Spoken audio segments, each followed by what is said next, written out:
She looked like any ordinary American passenger. Nobody knew her Top Gun past. When the plane's engine exploded and 191 terrified passengers faced certain death, she walked into the cockpit and saved them all with impossible skills. Then F-22 pilots revealed her legendary secret to the world. Before you watch full story, comment below from which country are you watching. Don't forget to subscribe for more amazing stories. The coffee was lukewarm, the kind of disappointing beverage that defined transcontinental air travel, and Sarah Mitchell accepted it with the same polite smile she had perfected over years of deliberate anonymity. The flight attendant barely glanced at her as she continued down the aisle of United Airlines Flight 2847, a Boeing 777 carrying 191 souls from San Francisco to Washington Dulles on this clear October afternoon. Sarah sat in seat 27C, dressed in jeans and a simple gray sweater, her auburn hair pulled back in a casual ponytail, looking every bit the unremarkable business professional or perhaps a consultant traveling between meetings. Her laptop bag tucked under the seat in front of her bore no insignia, no hint of the extraordinary life she had lived before stepping away from the cockpit of an F-18 Super Hornet. Around her, the typical symphony of commercial air travel played out in all its mundane glory.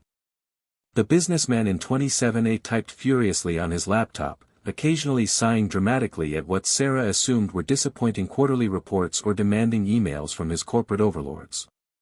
In 27B, a college student had her earbuds in, watching what appeared to be a romantic comedy on her tablet, occasionally laughing at jokes Sarah couldn't hear. Across the aisle, a young mother struggled to keep her toddler entertained with coloring books and snacks, the universal challenge of parents everywhere at 37,000 feet. None of them looked at Sarah with anything beyond the casual disinterest of strangers sharing temporary proximity in an aluminum tube hurtling through the atmosphere at 570 miles per hour. The flight attendants had already made their rounds, offering drinks and snacks with the practiced efficiency of people who had performed these same motions thousands of times. They saw Sarah as just another passenger, perhaps assuming she worked in marketing or human resources, maybe a teacher heading home after a conference, certainly not as someone who had once been among the top 1% of naval aviators in the entire United States military. There was nothing in her appearance or demeanor that suggested she had graduated from the Navy Fighter Weapons School, the legendary institution known throughout the world as Top Gun, where only the absolute elite of American military aviation earned their place. Nothing indicated that she had flown combat missions in hostile airspace, that she had mastered tactical maneuvers most pilots couldn't even comprehend, or that her call sign, Valkyrie, was still spoken with reverence in ready rooms across the fleet. Sarah had chosen this invisibility carefully and completely. After 12 years of naval service, after countless carrier landings in pitch darkness and heavy seas, after leading strike packages into contested airspace where mistakes meant death, she had walked away to a quieter life. The official story was early retirement for family reasons, but the truth was more complex, as truth usually is. She had lost too many friends to the unforgiving nature of carrier aviation, watched too many memorial services where folded flags were presented to widows and parents, and finally decided that she had used up whatever finite amount of luck the universe allocated to fighter pilots who pushed the envelope every single day. Now she worked as an aviation safety consultant, using her expertise to make commercial aviation safer without having to strap into an ejection seat or land on a pitching deck in the middle of the night with minimum fuel. The transition to civilian life had been both easier and harder than she expected. Easier because her skills translated remarkably well to analyzing safety protocols and accident prevention. Harder because part of her soul would always belong to the sky, to the pure adrenaline rush of unrestricted flight, to the brotherhood and sisterhood of naval aviation where trust was absolute and excellence was the minimum acceptable standard. But she had made peace with her choice, understanding that some chapters end so others can begin, and she maintained her anonymity because she had no interest in being defined by her past when she was trying to build a future. The captain's voice came over the intercom with the smooth, reassuring tone that airline pilots cultivated specifically to prevent passenger anxiety. "Folks, this is Captain Reynolds from the flight deck. We're currently cruising at 37,000 feet with clear skies ahead. We've got a nice tailwind pushing us along, so we're actually looking at arriving in Washington about 15 minutes ahead of schedule. Flight attendants, please prepare the cabin for our meal service. Sarah smiled slightly at the announcement, recognizing the careful calibration of information designed to communicate competence and control. Captain Reynolds sounded like he had done this 10,000 times before, which he probably had, and his confident delivery was meant to allow passengers to relax into their books, movies, and laptops without worrying about the complex machinery keeping them aloft. The meal service proceeded with typical airline efficiency, trays of pre-packaged food distributed down the aisles while flight attendants navigated the narrow spaces with practiced grace. Sarah chose the chicken option, though she knew from experience that the actual protein content of airline chicken was subject to considerable debate.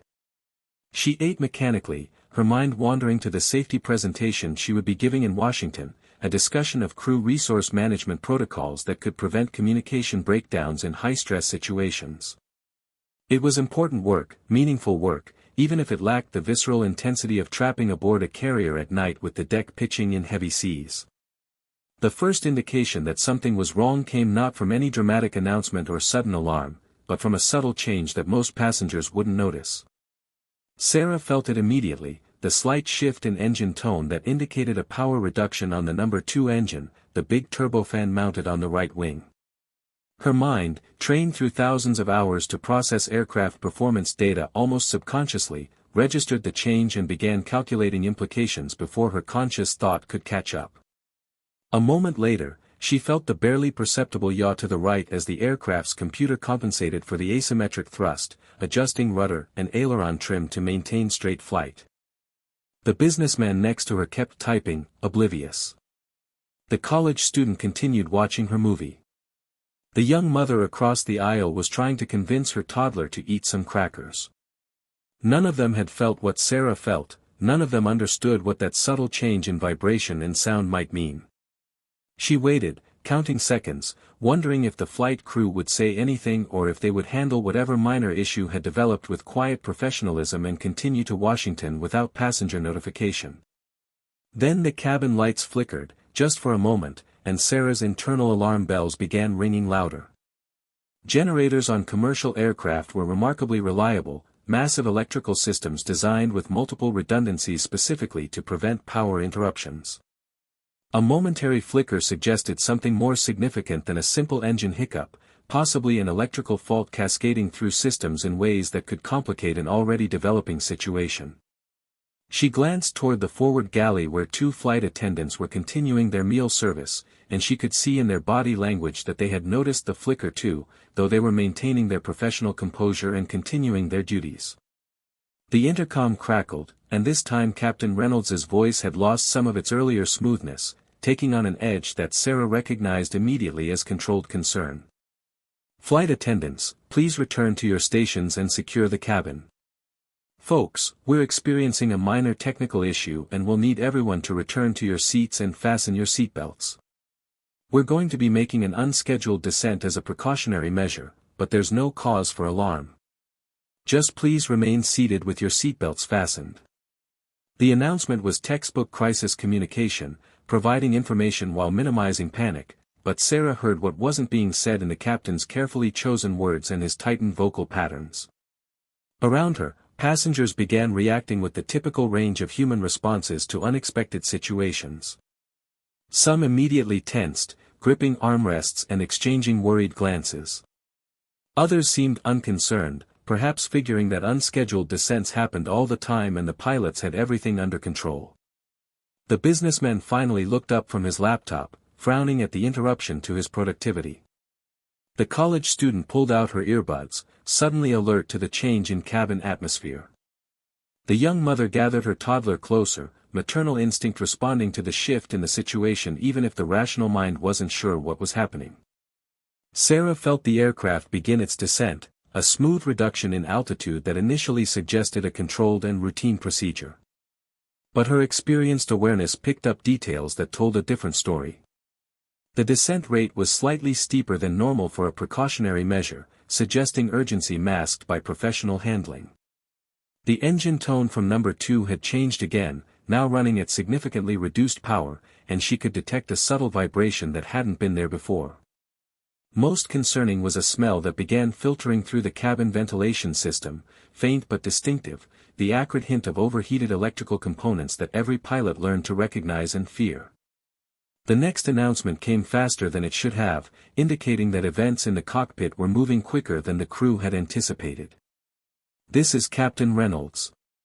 We're declaring an emergency and will be diverting to Denver International. Flight attendants, prepare the cabin for possible emergency landing procedures." The word emergency cut through the cabin like a knife, transforming the atmosphere from concerned to frightened in the space of a single breath. Passengers who had been calm suddenly weren't, and Sarah could see fear spreading through the cabin like a wave, people gripping armrests harder, some beginning to cry, others pulling out phones to send messages they hoped wouldn't be their last. Sarah's training took over, her mind shifting into the analytical mode that had kept her alive through countless dangerous situations. She began running through possibilities, constructing mental models of what could cause both an engine problem and electrical issues simultaneously. A catastrophic engine failure could send debris into critical systems, possibly damaging hydraulic lines or electrical bundles. An onboard fire could affect multiple systems, though the lack of smoke in the cabin suggested that if fire existed, it was contained in areas passengers couldn't see. Whatever was happening, it was serious enough that experienced airline pilots were following emergency protocols, and the situation was dynamic enough that it was evolving faster than initially apparent. Then everything changed in the space of 3 seconds that would define whether 191 people lived or died. The aircraft suddenly rolled hard to the right, at least 40 degrees of bank, far beyond anything that should happen during normal or even emergency flight operations. Overhead bins popped open, spilling bags and coats into the aisle. Drinks flew from tray tables, creating a cascade of liquid and ice. Passengers screamed, the primal sound of humans confronted with their own mortality in the form of an aircraft that was no longer responding in predictable ways. Sarah instinctively braced herself, her body remembering countless high-G maneuvers even as her mind processed what was happening. The aircraft shuddered, a deep vibration that ran through the entire airframe, and Sarah realized with cold certainty that they had lost the number 2 engine completely, catastrophically. A contained engine failure, where the debris stayed within the engine housing, was manageable.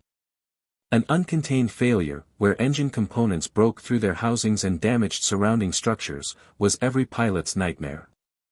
The extreme roll suggested that the explosion had severed flight control cables or hydraulic lines, possibly both, compromising the pilot's ability to control the aircraft through conventional means.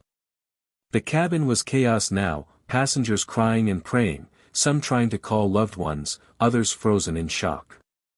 The flight attendants, to their credit, were trying to restore order, shouting instructions about brace positions and emergency procedures, but their voices were lost in the cacophony of fear.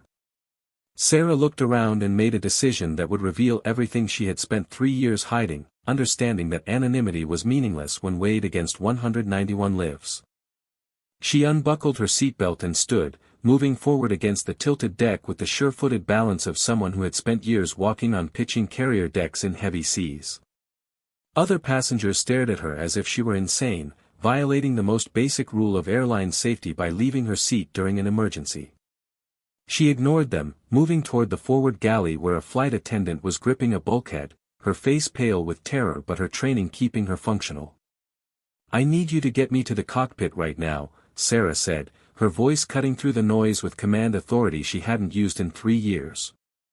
The flight attendant looked at her like she was crazy, opening her mouth to refuse, to tell her to return to her seat immediately. Sarah didn't give her the chance. "I'm a former naval aviator, Top Gun graduate, 12 years flying F divided by a -18s including combat operations. Those pilots need help and I can provide it. Get me to that cockpit now or we're all going to die." Something in Sarah's eyes, or maybe the absolute certainty in her voice, convinced the flight attendant. She nodded, stumbling forward toward the armored cockpit door, using the intercom to call the flight deck. "Captain Reynolds, I have a passenger who says she's a former Navy fighter pilot. She wants to help." There was a pause, precious seconds ticking by while the aircraft continued its uncommanded roll and descent, and then the cockpit door lock clicked open. Sarah pushed through into the flight deck and immediately understood that the situation was worse than she had feared. Captain Reynolds was fighting the controls, both hands on the yoke, sweat running down his face, while his first officer worked the engine controls and emergency checklists with the rapid precision of a professional trying to save his own life along with everyone else's. The cockpit was a chaos of warning lights and alarm sounds. The master caution panel lit up like a Christmas tree, showing failures cascading through multiple systems. "Who the hell are you?" Reynolds demanded, not taking his eyes off the instruments, not releasing his death grip on the controls. Former Lieutenant Commander Sarah Mitchell, call sign Valkyrie, United States Navy, Top Gun class of 2015, Sarah said, moving to the observer seat and strapping in. 12 years flying Hornets and Super Hornets, carrier qualified, combat veteran. "What's your situation?" Reynolds must have heard something in her voice, the tone of someone who had been in impossible situations before and survived them, because he started talking fast. "Uncontained failure on number 2, took out hydraulics on the right side, severed some flight control cables. We've got partial control authority but we're losing hydraulic pressure across all systems. Electrical is intermittent, we've lost some instruments, and the aircraft wants to roll right. We're using differential thrust to maintain some level control but we're running out of options. Denver is 40 minutes away and I don't think we can keep this thing flying that long." Sarah's mind raced through the problem, drawing on every bit of training from Top Gun and 12 years of flying high-performance aircraft in demanding conditions. Commercial aircraft relied on hydraulic systems to move their massive flight control surfaces, and if those systems were compromised, conventional flying techniques became inadequate. But she had experience with degraded flight controls, had trained for scenarios where battle damage or system failures left pilots with limited options, had learned techniques that only the best fighter pilots in the world ever mastered. "You need to think of this aircraft like a damaged fighter," Sarah said, her voice calm and analytical. "Forget conventional inputs and start using differential thrust as your primary control mechanism.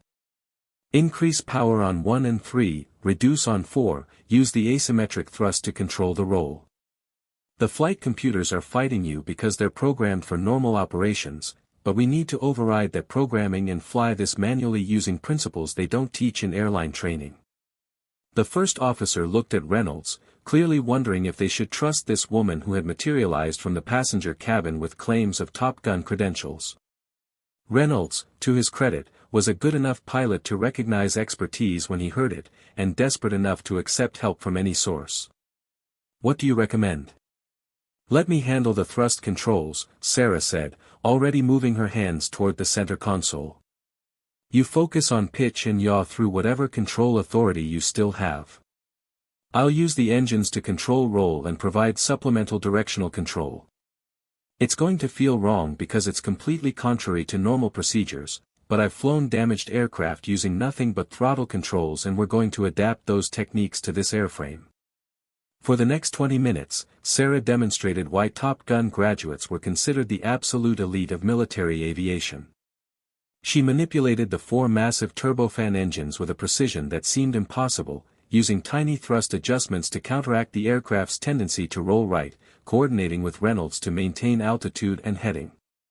It was a three-dimensional chess game played at 500 miles per hour with 191 lives hanging in the balance, requiring the kind of split-second decision-making and fine motor control that only came from thousands of hours in the most demanding flying conditions imaginable.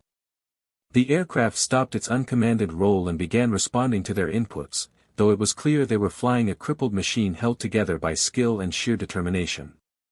Sarah kept up a running commentary, explaining her actions so Reynolds and his first officer could understand her thought process, teaching them techniques from naval aviation that could mean the difference between controlled flight and catastrophic loss of control. "In a Hornet, we train for hydraulic failures by using the digital flight control system to compensate," Sarah explained as she made microscopic adjustments to engine thrust. "This aircraft doesn't have that level of computer integration, so we're doing it manually. Every input has to be smooth and coordinated. Too much power change too fast and will induce oscillations. Too little and we lose control authority. It's a constant balancing act, like trying to fly a wounded bird that's fighting you every second. Air traffic control was on the radio constantly, offering vectors to Denver, coordinating emergency equipment, clearing airspace around the crippled aircraft. Military frequencies were active too, and Sarah heard F-22 Raptors from Buckley Space Force Base being scrambled to provide visual reconnaissance and tactical support. The Raptors, those $500 million stealth fighters representing the pinnacle of Air Force aviation technology, would be in position to assess the damage and provide real-time information to help guide the emergency landing. Sarah continued working the engines with a delicacy that amazed the airline pilots, using thrust differentials measured in tiny percentages to maintain control of an aircraft that wanted desperately to roll inverted and dive toward the earth. Her hands never stopped moving, constantly adjusting, compensating, predicting what the aircraft would do 3 seconds ahead and making inputs to counter those tendencies before they developed. It was flying at a level that transcended training, reaching into the realm of pure instinct and muscle memory built through years of dangerous practice. Buckley Raptor flight has visual on you, air traffic control reported. They're reporting significant structural damage to your right wing and engine pylon. They advise maximum caution on your approach as they're seeing fluid streaming from multiple locations. Sarah keyed the radio, her voice steady despite the life-or-death situation they were managing. Raptor flight, this is United 2847. Can you assess our flight control surface damage and report asymmetries? There was a pause, and then a crisp military voice came back. United 2847, Raptor lead. We're seeing damage to your right aileron and flaps, visible hydraulic fluid streaming from multiple wing locations. Your control surfaces are not moving symmetrically. Be advised you're going to have significant control problems on approach and landing. Copy that, Raptor lead, Sarah responded. We're using differential thrust to maintain roll control. We'll need your eyes on our approach to call out any developing problems we can't see from the cockpit. Another voice came over the frequency, younger, with barely controlled excitement. United 2847, Raptor 2. Can we confirm who we're speaking with? That voice sounds familiar from training recordings. Sarah hesitated for only a moment before responding. Raptor 2, this is former Lieutenant Commander Sarah Mitchell, call sign Valkyrie, Top Gun 2015. Currently assisting the flight crew with emergency procedures. The radio exploded with chatter as the F-22 pilots realized who they were talking to. Holy hell, Raptor lead, that's the Valkyrie. She's a legend. The case studies we studied at Nellis featured her tactics. Focus, Raptor 2, the flight leader admonished, but Sarah could hear the respect in his voice. Valkyrie, Raptor lead. It's an honor, ma'am. We'll provide whatever support you need. Your reputation preceded you throughout the fighter community. If anyone can bring this bird home safe, it's you. In the cabin behind them, passengers had no idea that a former Top Gun instructor was in the cockpit using skills honed through years of dangerous flying to keep them alive. They only knew that the aircraft had stabilized, that the terrifying roll had stopped, that they were descending toward Denver in what almost felt like controlled flight. Some were still crying, others praying, but a fragile hope had begun to spread that maybe, just maybe, they would survive this. Sarah blocked out everything except the task in front of her, her entire focus narrowed to the 4 throttle levers and the endless stream of tiny adjustments required to maintain control. She could feel the aircraft through her hands, sensing its tendencies, predicting its behavior, responding with corrections so smooth and precise that Reynolds was shaking his head in amazement beside her. I've been flying for 32 years, Reynolds said quietly, and I've never seen anyone handle thrust controls like that. It's like you're part of the aircraft. That's what they teach you at Top Gun, Sarah replied, never taking her eyes off the instruments. Not just to fly the aircraft, but to become one with it, to feel what it's going to do before it does it. The best fighter pilots don't just react, they predict and prevent. Every movement is 3 steps ahead. They were 20 miles from Denver now, beginning the final approach phase that would be the most dangerous part of this entire emergency. Landing a crippled aircraft required perfect coordination between thrust, pitch, and the limited flight control authority they still possessed. Too fast and they would overshoot the runway and crash into buildings beyond the airport. Too slow and they would stall, lose all control, and fall from the sky. The margin for error was razor thin, and Sarah knew that the next 10 minutes would determine whether she saved 191 lives or became part of one of the worst aviation disasters in history. Raptor flight, what's our approach looking like? Sarah asked, knowing the F-22 pilots could see things from their external vantage point that the instruments couldn't tell them. Valkyrie, you're looking stable but your right wing is drooping about 3 degrees, Raptor lead reported. You're going to need left aileron and significant right engine thrust to maintain level on final. Your damaged flaps will deploy asymmetrically, so expect a strong roll tendency when you configure for landing. Sarah processed this information instantly, already planning her engine management strategy for the approach. Copy all, Raptor lead. Captain Reynolds, when we configure for landing, I'm going to need you to use every bit of control authority you have to counter the roll while I manage thrust. This is going to be a coordinated effort requiring perfect timing between your inputs and mine. Reynolds nodded, his jaw set with determination. I'm with you. Just tell me what you need. The landing gear came down with a series of thumps that would normally be routine but now carried enormous significance. Each gear represented one more thing that had to work correctly or the landing would fail catastrophically. Sarah heard the hydraulic motor straining, heard the gear lock into place, and allowed herself one moment of relief that at least they had wheels to land on. Flaps 10, Reynolds ordered, and his first officer moved the flap lever carefully. The aircraft immediately tried to roll right, just as predicted, and Sarah was ready with a precise thrust increase on the left engines combined with a reduction on the right.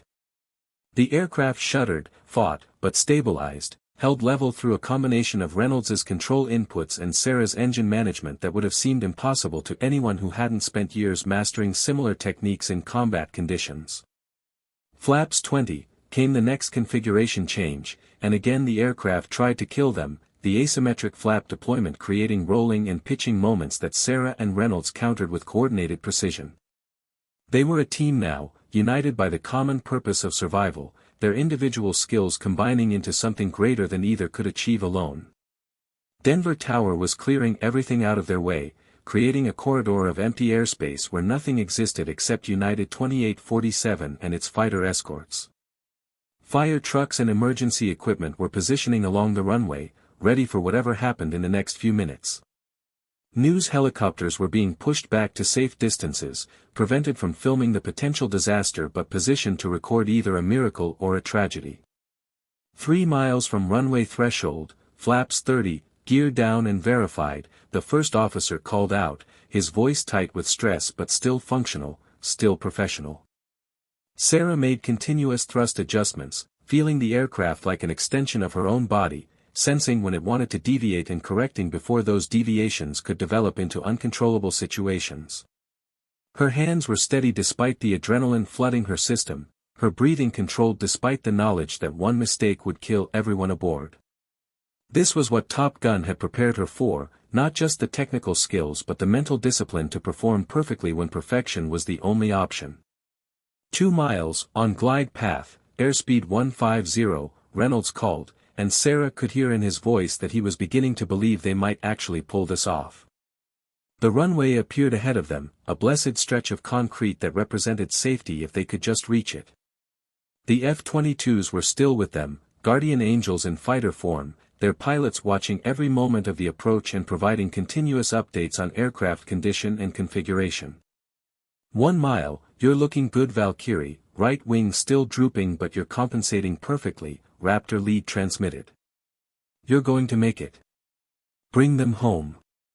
Sarah reduced thrust fractionally as they descended through 500 feet, balancing the need to maintain control authority against the need to slow down for landing. The ground was rushing up to meet them now, and she could see the emergency vehicles tracking alongside the runway, see the foam that had been laid down to reduce friction in case they slid off the pavement. 500 feet, stable, looking good, Reynolds said, and Sarah could hear the hope in his voice competing with the fear that something would still go wrong. 200 feet, threshold in sight, maintaining centerline, the first officer added, and Sarah made one final tiny thrust adjustment to keep the wings level. The runway threshold passed beneath them and Sarah began reducing power, timing it perfectly with Reynolds's flare inputs, the aircraft settling toward the pavement in what looked like a normal landing despite the catastrophic damage hidden in its structure. The main gear touched down first, a jolt that represented the most beautiful feeling Sarah could remember, followed by the nose gear settling onto concrete with a second impact that meant they were actually, incredibly, on the ground. Reynolds deployed the thrust reversers on the remaining engines, and Sarah managed the asymmetric reverse thrust to keep them tracking straight down the runway centerline. They were decelerating now, bleeding off speed, the crippled aircraft slowing from 140 knots to 100 to 80 to 60, and then finally, miraculously, to a complete stop with 3,000 feet of runway still ahead of them. For a moment, there was absolute silence in the cockpit. Reynolds and his first officer were shaking, their hands still on the controls, unable to quite believe they were alive and stationary on solid ground. Sarah slowly released the throttles, her hands cramping from the death grip she had maintained for the last 40 minutes, her entire body suddenly weak as the adrenaline that had sustained her began to ebb away. United 2847, Raptor lead, that was the most impressive display of flying I've witnessed in 20 years of military aviation, the F-22 pilot transmitted. Valkyrie, you just demonstrated why your name is legendary throughout the fighter community. Those passengers have no idea how close they came to dying, or that they were saved by one of the greatest stick-and-rudder pilots in American military history. The radio call triggered something in the cabin behind them, where passengers were starting to realize they had survived, that the ground beneath them was solid and real and permanent. Flight attendants were beginning emergency evacuation procedures, but moving carefully now that the immediate danger had passed, ensuring that passengers escaped safely rather than in panic. Sarah unbuckled and stood on shaking legs, moving toward the cockpit door. Reynolds caught her arm, his eyes shining with tears he wasn't ashamed to show. You saved us all. I don't know how to thank you. We should have died today, but you pulled off a miracle. Not a miracle, Sarah said quietly. Just training. That's what they teach you at Top Gun, how to stay calm when everything is falling apart, how to fly the impossible, how to bring everyone home. She stepped back into the cabin, and suddenly every passenger was looking at her, their eyes wide with questions and understanding that something extraordinary had just happened. The businessman from 27A was staring at her like he was seeing her for the first time. The college student had pulled out her earbuds and was frozen in shock. The young mother was crying, clutching her toddler, mouthing the words, "Thank you," over and over. The head flight attendant took the PA microphone, her voice breaking with emotion. Ladies and gentlemen, I want you to know that the woman who just walked out of our cockpit is the reason you're all alive. She's a former United States Navy fighter pilot, a Top Gun graduate, and she used her extraordinary skills to help our pilots land this aircraft safely when we were minutes away from crashing. The cabin erupted in applause, but Sarah just shook her head, uncomfortable with the attention she had avoided for 3 years. She moved toward the emergency exit, wanting nothing more than to disappear into the crowd of passengers evacuating onto the runway, to return to her anonymous life where she was just another traveler and not a legend whose cover had been blown by an emergency that required her to choose between hiding and saving lives. But the F-22 pilots weren't done revealing her secrets. As passengers slid down the emergency slides onto the runway, the two Raptors did something that never happened in civilian airspace, performing a slow, low pass over the airport in perfect formation, their stealth fighters gleaming in the afternoon sun. Then they pitched up into a vertical climb, afterburners igniting, and performed a missing man formation, one aircraft peeling away while the other continued skyward, the traditional aerial salute that fighter pilots reserved for fallen comrades and the greatest heroes of military aviation. Everyone on the runway stopped and stared at the display, and someone near Sarah whispered in awe, "They're saluting someone. Who could be important enough that F-22 pilots would break protocol like that?" A paramedic who had been in the military recognized the significance. "That's not just a salute. That's a full honors demonstration. That's what we do for legends, for people whose service and sacrifice go beyond anything normal. Whoever they're honoring must be something extraordinary. Sarah tried to blend into the crowd, but the flight attendants had been talking to evacuating passengers, and word was spreading fast through the group of survivors. "It's her," someone said, pointing at Sarah. "The woman in the gray sweater. She's the pilot they're honoring. She's the one who saved us." A reporter who had been on the flight, recognizing a story that would dominate news cycles for weeks, pushed through the crowd toward Sarah with a camera crew that had arrived with the emergency vehicles. "Ma'am, is it true you're a former Navy pilot? Did you really graduate from Top Gun? Can you tell us what happened in that cockpit?" Sarah wanted to refuse, to maintain the privacy she had carefully constructed, but she saw in the eyes of the 190 souls surrounding her that they needed this story, needed to understand how close they had come to dying and who had saved them. She took a breath and nodded. "My name is Sarah Mitchell," she said quietly. "I served 12 years as a naval aviator, primarily flying F-18 Super Hornets. I graduated from the Navy Fighter Weapons School in 2015, and yes, I later served as an instructor there. When the emergency developed on our flight, I had skills that could help, so I offered them to the flight crew. Captain Reynolds and his first officer are the real heroes. They kept that aircraft controllable through a catastrophic failure and trusted me to help them when every instinct probably told them to refuse assistance from a passenger." "But the F-22 pilots know who you are," the reporter pressed. "They just performed a missing man formation in your honor. You're not just any Top Gun graduate, are you?" Before Sarah could answer, a military vehicle approached, and a full colonel in Air Force uniform stepped out. He walked directly to Sarah and saluted, a gesture that made every former military member in the crowd straighten with respect. "Lieutenant Commander Mitchell, I'm Colonel James Harrington, commanding officer of the 301st Fighter Wing at Buckley Space Force Base. My pilots wanted me to ensure you understand the profound respect they have for your abilities and your service. Your tactical innovations are still taught at Nellis, your combat record is studied by every class of new fighter pilots, and your reputation is known throughout all branches of American military aviation. What you did today, saving all these lives using skills that only a handful of people in the world possess, exemplifies everything we strive for in military aviation excellence." The passengers erupted in fresh applause, finally understanding that the ordinary-looking woman who had been sitting among them was someone whose abilities and accomplishments placed her among the most elite pilots in American history. The businessman from 27A was recording everything on his phone, tears streaming down his face as he realized how close he had come to death and who had prevented it. The college student was crying too, overwhelmed by the knowledge that a genuine American hero had been sitting next to her treating a routine flight like any other day. The young mother pushed through the crowd with her toddler and hugged Sarah, sobbing too hard to speak. Over the next hours, as investigators examined the aircraft and interviewed everyone aboard, the full story emerged and spread across news networks worldwide.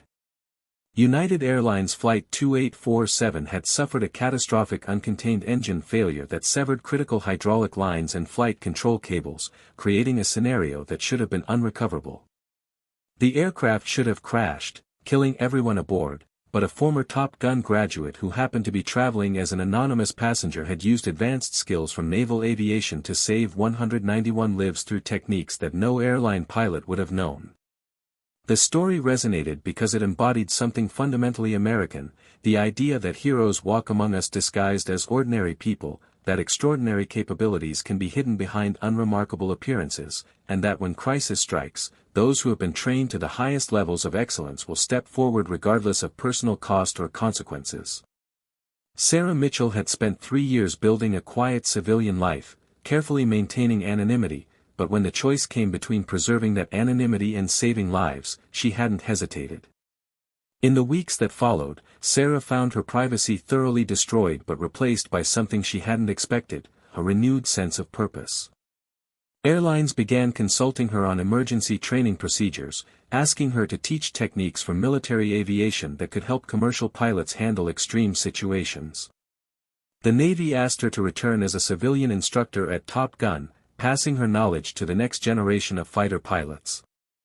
Speaking requests flooded in from aviation safety conferences, military organizations, and universities that wanted their students to hear from someone who embodied excellence under pressure. The passengers of United 2847 stayed in touch, forming a bond that only shared survival can create. They met annually on the anniversary of the emergency landing, gathering to celebrate life and remember the day they came within minutes of death but were saved by a hidden legend who emerged exactly when needed. They created a scholarship fund in Sarah's name for young women pursuing military aviation careers, ensuring that her legacy would extend beyond one impossible rescue to inspiring future generations. The F-22 pilots who had escorted the crippled airliner became friends with Sarah, the mutual respect between Air Force and Navy transcending service rivalries. They invited her to Nellis Air Force Base where Top Gun was now headquartered, showing her how her tactical innovations had evolved and how her combat techniques were being adapted for fifth-generation stealth fighters. She flew in the back seat of an F-22, experiencing the incredible capabilities of modern stealth fighters, and she smiled knowing that American military aviation continued pushing boundaries and achieving excellence. Captain Reynolds and his first officer publicly credited Sarah with saving their lives and the lives of everyone aboard, insisting that without her extraordinary skills they would have crashed long before reaching Denver. The airline industry recognized her contribution with safety awards and speaking engagements, understanding that what she had done transcended any single emergency and represented lessons that could improve aviation safety for everyone. But perhaps the most meaningful recognition came from the quiet acknowledgement among the small community of Top Gun graduates past and present, those elite few who had earned the right to wear the patch and carry the designation that represented the absolute pinnacle of fighter pilot achievement. They knew what Sarah had done because they understood the skills required, understood that managing a crippled commercial aircraft using nothing but differential thrust and tactical flying techniques was exactly the kind of impossible task that Top Gun prepared pilots to handle. She had proven that the training worked, that the lessons learned in hostile skies over enemy territory translated to saving civilian lives in peaceful airspace, that excellence in one arena enabled excellence in all arenas. Sarah eventually returned to a version of her quiet life, though it could never be as anonymous as before. She continued her aviation safety consulting, taught at Top Gun on a part-time basis, and occasionally gave talks about crisis management and decision-making under pressure. But she was more at peace with her past now, understanding that you could never truly leave behind who you were, that the experiences and skills that defined you would always find ways to emerge when needed most.